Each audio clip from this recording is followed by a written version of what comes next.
જેતપુર ઉદ્યોગો જેતપુરમાં આવ્યા પછી એણે જેતપુરને પાયમાલ કરી નાખ્યું છે। નદીઓ બગાડી નાખી, તળાવો બગાડી નાખ્યા, કુવાઓ બગાડ્યા, ખેતર બગાડ્યા, જમીનો બગાડી, લોકોના સ્વાસ્થ્ય બગાડ્યા।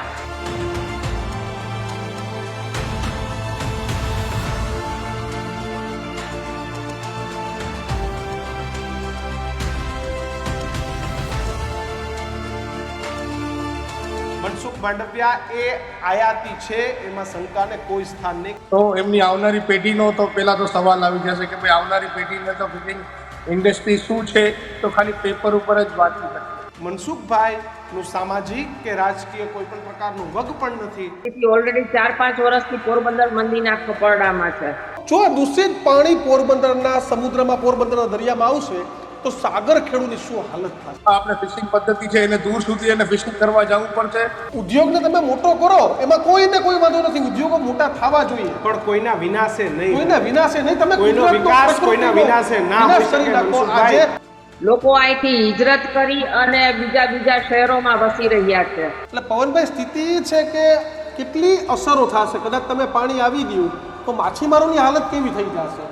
તો એની પાછળ પણ આ વિચાર કરવો જોઈએ અને જે અત્યારે ધંધા ઉદ્યોગ હાલે છે એને કઈ રીતે વધારે વિકસિત કરી શકે એના માટેની યોજનાઓ લઈ આવી છે। એટલે આપણે એક તો મત પણ દેવાનો અને એમને પૂછવાનું કે તમને આ અમારું સારું કરશો કે નદીનો સત્યાનાશ તો કરી નાખ્યો, પણ હવે દરિયાનો સત્યાનાશ પણ અમે કરી નાખીએ, સમુદ્રનો પણ વેર વિખેર કરી નાખીએ। નમસ્કાર, અમારી વિશેષ રજૂઆત ગર્જનાદમાં આપનું સ્વાગત છે। આજે ચર્ચા એ કે નેતા ચૂંટાવા ટાણે ઘણા વચનોની લાણી કરે, પણ ચૂંટાયા પછી નેતાને ગાંધીનગર અને દિલ્હી જ ગમે છે। એ પ્રજા, એ જનતાને નેતા ભૂલી જાય છે અને 5 વર્ષે ફરી એ જ ઠાલા વચન લઈ અને ખોટા બોલા નેતાઓ માર્કેટમાં લોન્ચ થાય છે। આજે વાત છે પોરબંદરની। પોરબંદરના લોકપ્રિય તો ન કહી શકાય, પણ મનસુખ માંડવિયા એ આયાતી છે, એમાં શંકાને કોઈ સ્થાન નહીં, કારણ કે સ્નાન સૂતકનો સંબંધ એ મનસુખભાઈને પોરબંદર સાથે નથી। તમને એ પણ કહી દઉં, પોરબંદરમાં મનસુખભાઈનું સામાજિક કે રાજકીય કોઈ પણ પ્રકારનું વગ પણ નથી, પરંતુ એમ છતાં આદરણીય વડાપ્રધાન નરેન્દ્ર મોદી અને ભારતીય જનતા પાર્ટીના જોરે મનસુખ માંડવિયાએ પોરબંદરથી લડ્યા અને જીત્યા। પણ આજે પરિસ્થિતિ એ છે, સામાન્ય જનતા તો શું પણ ચૂંટાયેલા પ્રતિનિધિ સુધીનો ફોન એ દીક્ષિત મનસુખ માંડવિયા નથી એટલે ઘટનાક્રમ એવો છે કે તમે દિલ્હીથી વાયા ભાવનગર આવી ગયા, ધારાસભ્ય બનો, સાંસદ સભ્ય બનો, પણ જનતાના મુદ્દાનો શું? મને યાદ છે ચૂંટણી હતી ત્યારે મુખ્યમંત્રીએ પણ ટ્વીટ કર્યું હતું પોરબંદરને આ જ દૂષિત પાણીને લઈને, જેતપુરમાં જે દૂષિત પાણી છે કે જે કિસલ કેમિકલ યુક્ત પાણી છે, ખરેખર તો તમારે એનો પ્રોસેસિંગ કરવાનું હોય છે, એ નથી કરતા। તમે ભાદરનો સત્યાનાશ કરી નાખ્યો, એમાં જીપીસીબી થી લઈને તમામ ભ્રષ્ટાચારીઓ આવી ગયા કે આખી ભાદર નદીનો સત્યાનાશ કરી નાખ્યો।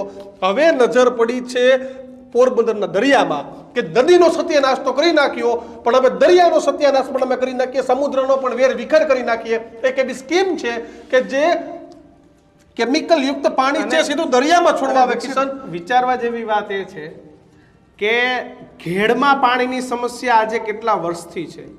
ખેડની હજારો વીઘા જમીન બરબાદ થઈ રહી છે, ખેડૂતોના પાક નથી થતા। ત્યાં આખો રકાબી આકારની જગ્યા છે, જો ત્યાં નીચેથી તમે પાણીની લાઈન નાખો અને એ પાણીને તમે પોરબંદર લઈ આવો તો એ પાણી ક્યાંક ખેડૂતોને કામ આવે ને ખેડના ખેડૂતોની સમસ્યા આ તો કિશન, આ જે દ્રશ્યો દેખાઈ રહ્યા છે, આ કોઈ ચૂંટણી નથી કોંગ્રેસ કે ભાજપની નહીં, પરંતુ પોરબંદરની જનતા, એમાં કોંગ્રેસ, ભાજપ, આપ, સમાજ બધા એક સાથે નીકળ્યા અને વિનંતી કરવા નીકળ્યા કે તમે આ દૂષિત પાણી પોરબંદરમાં રહેવા દો, કારણ કે કિશન ઉદ્યોગોના નામે કઈ છે નહીં, બિલકુલ નહીં। એક ખેડૂત પુત્રો અને બીજા સાગર ખેડૂત, આ બે ખેડૂત છે, તો જો દૂષિત પાણી પોરબંદરના સમુદ્રમાં, પોરબંદરના દરિયામાં આવશે તો સાગર ખેડૂની શું હાલત થશે, શું પરિસ્થિતિ થશે? આજે આમ પણ કરોડો રૂપિયાની બોટો પોરબંદરની પાકિસ્તાનના કબજામાં છે, કેટલાય માછીમારો છે કે જેનો અગવા કરીને, અપહરણ કરીને પાકિસ્તાનીઓ લઈ ગયા છે। એ મુદ્દાને તમે ઉઠાવવાના બદલે જે માછીમાર પોતાનું પેટીયું રડવા માટે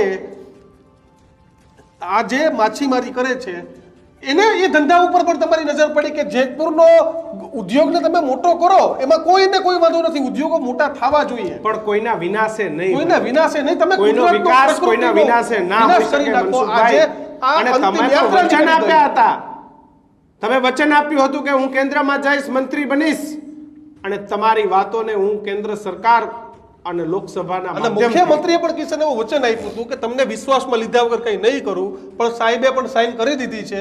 આ જ મુદ્દે આપણે ચર્ચા કરવી છે. આપણી સાથે પવન શિયાળ જોડાઈ ગયા છે કે જેઓ ખારવા સમાજના વાણોદ છે પ્રમુખ છે, સાથે જ નૂતનબેન ગોકાણી સામાજિક આગેવાન છે. આ બંને જે નેતાઓ તો નહીં પરંતુ સામાજિક આગેવાનો છે. કિશન, પવનભાઈ, સૌથી પહેલા તમારી સાથે આવી, સૌથી વધુ ધંધો ની અસર તમારા જ્ઞાતિના લોકોને, માછીમારોને પડવાની છે. શું સ્થિતિ અને આ આખો પ્રોજેક્ટ શું છે, થોડું સમજાવો. આપણે દીક્ષિતભાઈ, આપણે એમાં એવું છે કે ભાઈ આ જે પ્રોજેક્ટ છે ડીપ સી અંતર્ગત આપણે જેતપુરથી પોરબંદર દરિયામાં ઊંડે સુધી ઠલાવવાની જે યોજના છે સરકારની, આ એમની રીતિ છે કે ભાઈ આપણે ઇનડાયરેક્ટલી જોવા જાય તો 8 લાખ કરોડ લીટર નાખશે ડેઈલી દરિયામાં છોડવામાં આવશે. તો એના માટેની આ યોજના છે, એના માટેનું આ જે અસર પડશે પોરબંદરને તો ઠીક છે, પણ ખેડૂત ભાઈઓને, મચ્છીમાર ભાઈઓ અને જે આની સાથે નથી સંકળાયેલા એને આરોગ્યનો પણ આમાં ભય રહે છે. પવનભાઈ, શું નુકસાન થશે જો આ પ્રોજેક્ટ ચાલુ રહેશે અને પાઇપલાઇન આવી ગઈ પોરબંદરમાં? તો પોરબંદરમાં જે આ પાઇપલાઇન આવી ગઈ તો આમ જોવા જાય તો આર્થિક રીતે મચ્છીમાર ધંધો જે છે, મચ્છીમાર જે ફિશિંગ કરે છે, તો એમની આવનારી પેઢીનો તો પહેલા તો સવાલ આવી જશે કે ભાઈ આવનારી પેઢીને તો ફિશિંગ ઇન્ડસ્ટ્રી શું છે તો ખાલી પેપર ઉપર જ વાંચી શકશે. એટલે પવનભાઈ, સ્થિતિ છે કે કેટલી અસરો થશે? કદાચ તમે પાણી આવી ગયું તો માછીમારોની હાલત કેવી થઈ જશે? અત્યારે તો પાયમાલ જ હાલત જેવી છે, મરણ પાણે છે અત્યારે મચ્છીમારો, ફિશિંગ ઇન્ડસ્ટ્રી છે. તો આજે અત્યારે એટલું પાણી આવી જાય તો છતાં એમની જે આપણે ફિશિંગ પદ્ધતિ છે એને દૂર સુધી એને ફિશિંગ કરવા જવું પડશે, અને જે કાંઠા વિસ્તારમાં જે ફિશિંગ ઉત્પાદન થાય છે એ આપણે ઈંડા એના લે કરે મચ્છી, તો એને બી ઇફેક્ટ કરશે. તો એનું ઉત્પાદન જ નહીં શકે તો મચ્છી કઈ રીતે એમને કેચ મળી શકશે? બિલકુલ. નૂતનબેન પણ જોડાયેલા છે. બેન, છેલ્લા ઘણા બધા એટલે કે લગભગ 2 વર્ષથી તમે આ લડાઈ લડો છો, જ્યારથી જાહેરાત થઈ ત્યારથી. એક મને યાદ છે કોરોના વખતે થોડોક ટાઈમ માટે આ ફેક્ટરીઓ બંધ હતી તો માછીમારોને માછીમારી કરવા દૂર સુધી નહોતું જવું પડતું, એ નજીક હતું. હવે તમે માની લો કે એક જ ઉદ્યોગ છે પોરબંદરમાં, એ બંધ હતો તો આ હાલત હતી. હવે આ બધું પાણી આવી જાય તો કેવી હાલત થઈ જાય? ખાસ જો માછીમારો પાસે પૈસા નહીં આવે તો અસર આખા ઔદ્યોગિક રીતે આખા પોરબંદરને, આખા વિસ્તારને પડવાની છે. એવું નથી કે ખાલી એક માછીમાર સમાજ પૂરતી જ સીમિત છે. બેન, સાવ સાચી વાત છે દીક્ષિતભાઈ, કારણ કે જે અત્યારે પરિસ્થિતિ ઓલરેડી 4-5 વર્ષથી પોરબંદર મંદીના કપરડામાં છે. લોકો અહીંથી હિજરત કરી અને બીજા શહેરોમાં વસી રહ્યા છે. એટલે અત્યારે આ પરિસ્થિતિ ઓલરેડી ખરાબ છે, કારણ કે માછીમાર ઉદ્યોગ ઉપર જ અમારું આખું પોરબંદર નભે છે, એ જ અમારી કરોડરજ્જુ છે. તો આજે જો એ ઉદ્યોગને કંઈ પણ થશે તો પોરબંદર માટે એક ધરતીકંપ થશે અને સમગ્ર પોરબંદરનો નાશ થશે. બેન, તમે સીએમ સાહેબને મળ્યા હતા ત્યારે કોઈ રજૂઆત થઈ હતી? સાહેબે શું કીધું હતું તમને? પોરબંદરના લગભગ અનેક જ્ઞાતિના અને સંસ્થાના 50 લોકો અમે સીએમ સાહેબને 2 ઓક્ટોબર 2023 મળ્યા હતા, ચૂંટણી પહેલા. ત્યારે તેમણે અમને એવું આશ્વાસન આપ્યું કે તમને પૂછ્યા વગર, પોરબંદરને પૂછ્યા વગર આ પાણીની લાઈન પોરબંદરમાં નહીં નખાય. તો હવે શું સ્થિતિ છે? અત્યારે જમીન સંપાદનની બધી નોટિસ આવી ગઈ છે અને તમામ નેટ ઉપર તમામ એમની જે પરમિશન લેવાની હોય એ પણ મુકાઈ ગઈ છે અને કામ બહુ જલ્દીથી શરૂ કરી રહ્યા છે તેવા સમાચાર છે. બેન, ચૂંટાયેલા લોકો એ આશ્વાસન આપતા હતા કે પોરબંદરમાં ઉદ્યોગો લાવીશું, પોરબંદરને ડેવલપ કરીશું, નવા ધંધા રોજગાર લાવીશું, પણ આવું ન થયું. જે ચાલે છે એ હવે કેટલું ચાલશે એના ઉપર એક પ્રશ્ન ચિહ્ન કરીને લાવી દીધો છે. આગેવાનો, ધારાસભ્યો, સંસદ સભ્યો જવાબ આપે છે, નથી આપતા, શું પરિસ્થિતિ? એમને નથી ખબર કે 5 વર્ષે પાછું ચૂંટાવા પોરબંદરમાં જ જવું પડશે? એટલે આપણે એક તો મત પણ દેવાનો અને એમને પૂછવાનું કે તમને આ અમારું સારું કરશો, પ્લીઝ અમારું સારું કરો ને, એવું અમારે એમને કહેવાનું રે. એ લોકોને ખબર ના પડે કે પોરબંદરને આટલું હેરાન ના થવા દેવાય. છતાં પણ અમે છેલ્લા 2 વર્ષથી સતત તેમને બધાને પત્રો લખીએ છીએ, જીપીસીબી માં પત્ર લખીએ છીએ, આપણા માનનીય પ્રધાનમંત્રીને પત્ર લખીએ છીએ, પણ છતાં પણ કોઈ પણ, અને એક તમને એ પણ કહી દઉં કે પ્રધાનમંત્રીની ઓફિસમાંથી મોફેકમાં અને જીપીસીબી માં પત્રો ગયા કે આ શું માહિતી છે અમને કયો, પણ એ લોકોએ પ્રધાનમંત્રીની ઓફિસમાં પણ આ જવાબ દીધેલા નતા. એના 3 પત્રો મારી પાસે છે પ્રધાનમંત્રીની ઓફિસમાંથી આવેલા. શું જવાબ આપે છે બેન? બસ એક જ જવાબ આપે છે કે જે કઈ કરીએ એ યોગ્ય છે અને કોઈને નુકસાન ન થાય એવી રીતે વૈજ્ઞાનિક રીતે અંદર અમે પાણી નાખીએ. પણ તો વૈજ્ઞાનિક રીતે ત્યાં જેતપુરમાં જ લઈ જાવ ને, પોરબંદરમાં શું કરવા ભેટ આપે છે તમને? અમારા બધાની, આખા પોરબંદરની એક જ વેદના છે કે ભાઈ તમે આટલું પાણી ચોખ્ખું કરો છો, 250 લીટર 250 TDS જેટલું, તો તમે એને દરિયામાં શું કામ વહાવી દો છો? બસ આ જ પ્રશ્ન છે આખા પોરબંદરનો. અને રોજનું 8 કરોડ લીટર ભૂગર્ભમાંથી પાણી કાઢશો તો અમારી પેઢી શું 500 રૂપિયા લીટર પાણી પીશે? બિલકુલ પવનભાઈ, મેં શરૂઆતમાં જ મારી વાત કરી કે એક તો માછીમારો આમ પણ તકલીફમાં છે. કેટલી પોરબંદરની એવી બોટો છે કે જે આજે પાકિસ્તાનના કબજામાં છે. ઘણા બધા માછીમારો પણ પાકિસ્તાન ની જેલમાં સડે છે. આ તમામની વચ્ચે કુદરતે તો પાર માર્યો. હવે સરકાર કેમ આ દિશામાં કોઈ નથી વિચારતી કે આ યોગ્ય નથી, માછીમારો પરેશાન થશે? કારણ કે GMBL ની બોર્ડર મને ખબર છે કે IMBL ની બોર્ડર બહુ દૂર નથી, તો માછીમારોને વધુ આગળ જવું પડશે. આગળ જવું પડશે ત્યાં પાકિસ્તાની ચાંચિયાઓનો ત્રાસ રહેશે. તો આ દિશામાં કોઈને વિચારવું છે કે વિચારવું નથી? ને વિચારવું છે તો જવાબ નથી આપવો. આ દિશામાં તો સરકારને ખાસ વિનંતી, વિચારવું જ જોઈએ. અને કેમ કે દરિયાની સરહદ કોઈ હોય નહીં, ત્યાં કોઈ બોર્ડર કે આપણે દિવાલ નથી બાંધી શકતા, Yes. અથવા અહીંયા ફેન્સિંગ નથી કરી શકતા. આપણે ખાલી મેપિંગ થી અંદાજે જ આપણે જવું પડે. અને જે મેપિંગ જે કરેલું છે એ એકદમ યોગ્ય તરીકે નથી કે ભાઈ જ્યારે IMBL ચાલુ થાય છે ખાલી એક સ્પોટ આપેલો છે ત્યાં, પણ એની ક્યારેક આર પાર થઈ જતા હોય છે ખલાસીઓ, જે અનપઢ હોય છે, જે ફિશિંગ અમારા એમ જોવા જાય તો એ એજ્યુકેટેડ ના હોય. એટલે એના કારણે એ લોકો ક્યારેક ફેંકી જાય છે, તો એને નેવીનો ને કોસ્ટગાર્ડનો, પાકિસ્તાનની નેવીનો ઓલો કોન્ટેક્ટ કરીને પણ આપણે પકડી જાય છે. એટલે આજકાલ તો હવે એવું સાંભળવામાં આવ્યું છે આપણે ખલાસી દ્વારા કે આપણી બોર્ડરની અંદર આપણી પકડી જાય છે. એ આપણા માટે ખૂબ જ ઓલી વાત કહેવાય કે ભાઈ આટલી સિક્યોરિટી રાખવા જતા પડે તો આપણી સરહદ લઈ જાય બહુ ખોટું. એટલે કોઈને સમજવું નથી. પવનભાઈ, તમે પણ સરકારશ્રીને મળ્યા હતા, નેતાઓને મળ્યા હતા. આ નેતાઓ શું જવાબ આપે છે? કારણ કે મને યાદ છે 2 ચૂંટણી ગઈ, વિધાનસભાની ચૂંટણી વખતે લગભગ CM એ ટ્વીટ કર્યું હતું તમે ચિંતા ન કરો, આવું કોઈ નથી. એ પછી એવું બધું વિશ્વાસમાં લઈએ. શું જવાબ આપે છે આજે નેતાઓ? બસ અમે તો ખૂબ જ રજૂઆતો કરી છે, અવારનવાર રજૂઆત કરી છે, પત્ર વ્યવહાર કર્યા છે, આપણે જનજાગૃતિ અભિયાન કર્યા, આપણે સેવ સી પોરબંદરની સાથે આપણે પોસ્ટકાર્ડ મોકલાવ્યા, રાખડી મોકલાવી પ્રધાનમંત્રીને. એટલે આટલી બધી આપણે કરવા સરકારને યાદ આવતું નથી કે ખબર નહીં આટલી બધી બાંધીને બેઠા છે અને આ યોજનાના આગળ વધારે. આપણે તો એવું લાગે છે કે આને કોઈ બેકિંગ સ્ટ્રોંગ નેતા કોઈ કરતું નથી. પવનભાઈ, મારે સમજવું એ છે કે તમે ધંધાર્થી છો, તમે સાગર ખેડૂ છો અને જેતપુરવાળા બધા વેપારી છે, ઉદ્યોગપતિ છે, તો એ એટલા વાલા કેમ ને તમે કેમ આટલા દવલા? તમારામાં કઈ એવી તાકાત નથી? રાજકીય તાકાત નથી, સામાજિક તાકાત નથી કે તમે સરકારને કમાઈને નથી આપતા કે એમનું પેટ ભરવું છે ને તમારું પેટ નથી ભરવા દેવું? તમારી પાસે એવું શું નથી કે તમારા ધંધા ઉપર સરકારની નજર પડીને એમનું સારું કરવું છે? આપણે જોવા જઈએ તો GDPના ગ્રોથમાં સૌથી હાઈએસ્ટ ઇન્ડિયામાં કમાઈને આપે છે. ઇન્ટરનેશનલ ફોરેન કરન્સી આપણી જે છે એ સૌથી 3.76 પોઈન્ટ એ આપણે પર્સન્ટેજ GDPની ગ્રોથમાં આપણે સમાવેશ કરીએ છીએ ફિશરમેન. અને સેકન્ડ હાઈએસ્ટ એમ્પ્લોયમેન્ટ પે કરે છે એ વર્લ્ડમાં. કે તમે ગૂગલ સર્ચ કરી લ્યો કે ભાઈ સૌથી સેકન્ડ હાઈએસ્ટ કરતું હોય જોબ જો તો મચ્છીમારો ઉદ્યોગ છે. અને એની પહેલાનો સૌથી પહેલા એટલે કિસાન આપણે કાગળ કેળું અને ધરતીપુત્ર. તો આમ જોવા જાય તો સરકારને જો કદાચ રોજગારી તો આપણે પૂરી પાડી નથી શકતા, પોરબંદરમાં ધંધા ઉદ્યોગો આવતા નથી, તો એની પાછળ પણ આ વિચાર કરવો જોઈએ. અને જે અત્યારે ધંધા ઉદ્યોગ હાલે છે એને કઈ રીતે વધારે વિકસિત કરી શકે એના માટેની યોજનાઓ લઈ આવી છે સરકાર.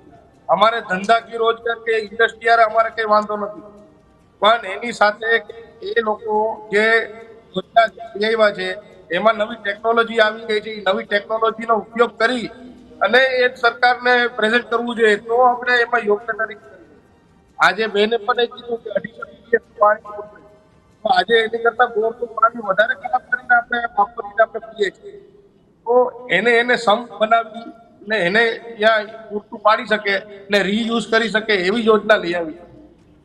બિલકુલ.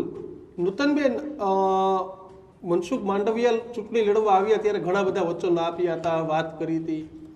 ચૂંટણી પછી દેખાણા સાહેબ કે નથી દેખાણા? દેખાણા તો શું જવાબ આપે છે? એમના કાર્યકર્તાઓ સાથે વારંવાર જોવા મળે છે, એવું નથી દેખાતા, આવતા હોય છે, પણ જાહેર જનતા માટે અને જાહેર જનતાના કાર્યક્રમોમાં કે અથવા તો એવા કોઈ પ્રોબ્લેમ્સ છે, ઘણા બધા પ્રોબ્લેમ્સ છે, એવું નથી. અંગત શહેરના એટલા બધા પ્રોબ્લેમ્સ છે કે જેમાં એ લોકો માથું મારી શકે થોડું, પણ ત્યારે એ લોકો ક્યાંય દેખાતા નથી હોતા. એટલે ચૂંટણી સમયે તમારે વાત થઈ હતી ત્યારે શું કીધું હતું માંડવિયા સાહેબે આ ઘટનાની? ચૂંટણી સમયે જયારે વાત થઈ હતી ત્યારે એ લોકો એટલું બોલ્યા હતા કે પાણી ચોખ્ખું કરીને નાખશે, એમાં ચિંતા જેવું નથી. તો તમને લાગે છે ચોખ્ખું કરીને નાખે ન નાખે, તો ચોખ્ખું કરીને નાખવું હોય તો ત્યાં કેમ નથી નાખતા? તો અહીં સુધી લઈ આવવાની જરૂર શું છે? તમારું ઘર હોય દીક્ષિતભાઈ, તો તમે તમારા ઘર આજુબાજુની વસ્તુ ચોખ્ખી રાખો. તમારું ઘર જ્યાં છે ત્યાં તમે ચોખ્ખું પાણી હોય, તમારા આજુબાજુના ઘરનું તમે ધ્યાન રાખો. આ જેતપુર ઉદ્યોગો જેતપુરમાં આવ્યા પછી એને જેતપુરને પાયમાલ કરી નાખ્યું છે. નદીઓ બગાડી નાખી, તળાવો બગાડી નાખ્યા, કુવાઓ બગાડ્યા, ખેતર બગાડ્યા, જમીનો બગાડી, લોકોના સ્વાસ્થ્ય બગાડ્યા.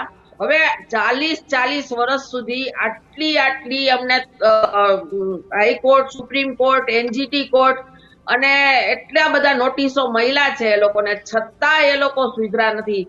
આજે વસ્તુસ્થિતિ એ છે કે એમની ભાદર નદી ગુજરાતની બીજા નંબરની પ્રદૂષિત નદી થઈ ગઈ, ત્યારે હવે સરકારે એમને ચીટલો ભર્યો છે કે હવે તમે આ નદી ચોખ્ખી કરો, એટલે તરત જ નદી ચોખ્ખી કરવા માટે આ પાઇપલાઇન દરિયામાં નાખી દઈએ, તો દરિયામાં 13 કિલોમીટર અંદર પોરબંદર વાળા જોવા જવાના નથી, અને પોરબંદરના કોઈ પણ લોકો આપણને ના નહીં પાડે, એટલે શાંતિથી આ લાઈન પોરબંદરમાં નાખવાનું એ ચાલુ થઈ ગયું. અને એ માટેની કેન્દ્ર સરકાર દ્વારા પરમિશન પણ અપાઈ ગઈ કે ભાદર ચોખ્ખી કરી નાખો.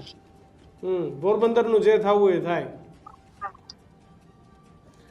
પવનભાઈ, માછીમારો માટે કેટલો ચિંતાનો વિષય છે? માછીમારો શું કરશે જો આ ઘટના બને તો? કારણ કે અત્યારે એક ફેક્ટરી છે, એના કારણે માછીમારીની શું પરિસ્થિતિ છે આપણે જાણીએ છીએ. આ લાઈન આવી ગઈ તો માછીમાર અને ખારવા સમાજની શું પરિસ્થિતિ?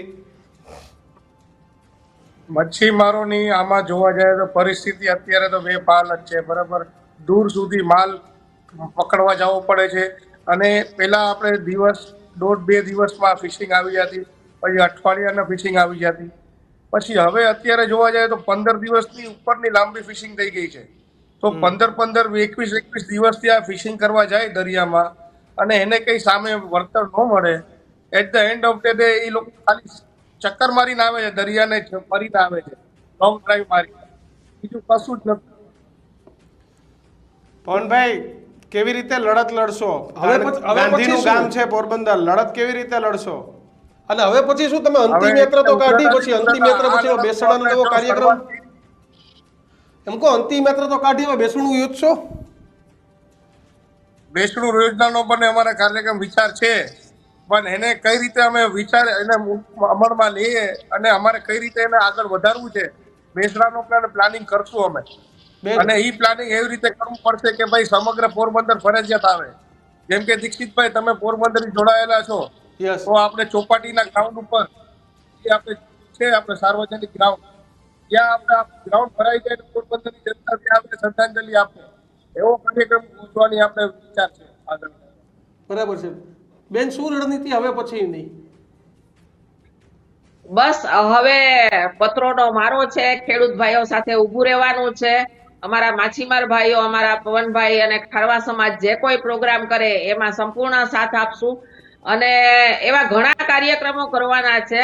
મેં કહ્યું ને કે લગભગ આ અંતર્ગત અમારે જે કાંઈ કરવું પડશે, અમારે શહીદી દેવી પડે ને તો પણ હવે અમે બધા તૈયાર જ છીએ. બિલકુલ, આશા રાખીએ કે સરકાર તમારી વાત સાંભળે. પવનભાઈ, નૂતનબેન, આ બંને અમારી સાથે જોડાયા એ બદલ આભાર અને તમને ન્યાય મળતો રહે છે ત્યાં સુધી અમે પણ તમારી સાથે અવાજ ઉઠાવતા રહીશું. પરંતુ કિશન, મહત્વની વાત આ કે ચૂંટણી સમયે વચનો આપી દીધા અને આજે એ પોરબંદરની જનતા છે કિશન કે તમામે કમળ ખીલવ્યું છે. જો આજે આ જનતા કિશન જે વ્યક્તિ હતા ને, પવનભાઈ પણ ભાજપ સાથે જોડાયેલા છે, નૂતનબેન પણ ભાજપ સાથે જોડાયેલા ને, તમામે કમળ ખીલવ્યું છે આ ગામમાં. એવું નથી કે ભાજપના વોટર નથી. જો દીક્ષિત, આપણે ઘણા બધા આંદોલન જોયા છે.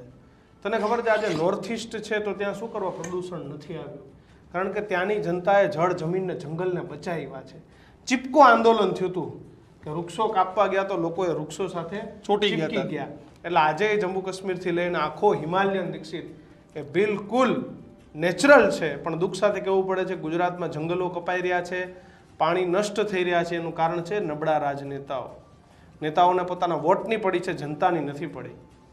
બાકી ચૂંટાયેલો વ્યક્તિ એમ કહી દે કે નહીં ભાઈઓ, મારા વિસ્તારમાં હું નહીં કરવા દઉં, ભલે જેતપુરના પણ કિશન દિલ્હીમાંથી આવવાનો ટાઈમ હોય તો થાય ને. દિલ્હીમાંથી આવવાનો ટાઈમ હોય, એક ભાજપનો નેતા મોદી સાહેબ જોઈ લ્યો, એક ભાજપનો નેતા તમે જેને તમારા તમારો અંગત માનો છો, નજીક માનો છો, જેને સારા માનો છો, આ લોકો એક્ઝિક્યુશનમાં સારા હશે, એમાં no doubt. Mansukh Mandaviya administrative સારા હશે, પણ મનસુખભાઈ ના ભૂલવું જોઈએ કે તમે કલેક્ટર કે ડીવાયએસપી કે એસપી નથી સાહેબ, તમે લોકપ્રતિનિધિ. તમારે જાવું જોઈએ. તમારે કદાચ જો તમારી સ્કીમ સાચી હોય, પ્લાન સાચો હોય, તમારે સમજાવવી જોઈએ. બંને સાથે બેસીને અને સમજાવવી તમે જોઈએ. પોરબંદરને આટલું નુકસાન આપો છો, શું કરવા આપો છો? એની તમે સામે કઈ ફાયદો કરી આપવાનો છો માછીમારોને?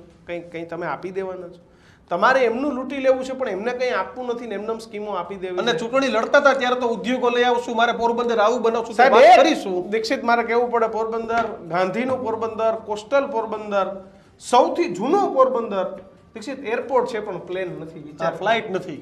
એરપોર્ટ છે પણ આ ગામમાં ફ્લાઇટ નથી આવતી એક. અને આવી તો કેટલી સમસ્યા.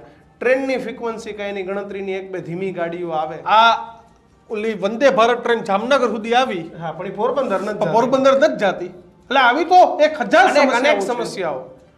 અરે ભાઈ, ઐતિહાસિક ગામ. અને આમ તમારે મત જોતા હોય તો તમે ગાંધીના નામે માગો છો, પણ ગાંધીના પોરબંદરની હાલત કેવી છે ને તમે કોઈ જોવા નથી જાતા. વડનગર ડેવલપ થાય છે પણ ગાંધીનું પોરબંદર ડેવલપ નથી થતું. આ હકીકત છે. શું નથી કર્યું ગાંધી આપણા દેશ માટે સાહેબ? એટલે આ સ્થિતિ છે. અમારી વાત સાથે તમે કેટલા સહમત છો તે કોમેન્ટ બોક્સમાં લખજો અને વધુ આવા જ ન્યૂઝ જોવા માટે જોતા રહો ન્યૂઝ રૂમ, ગુજરાતનો ગર્જનાદ. નમસ્કાર.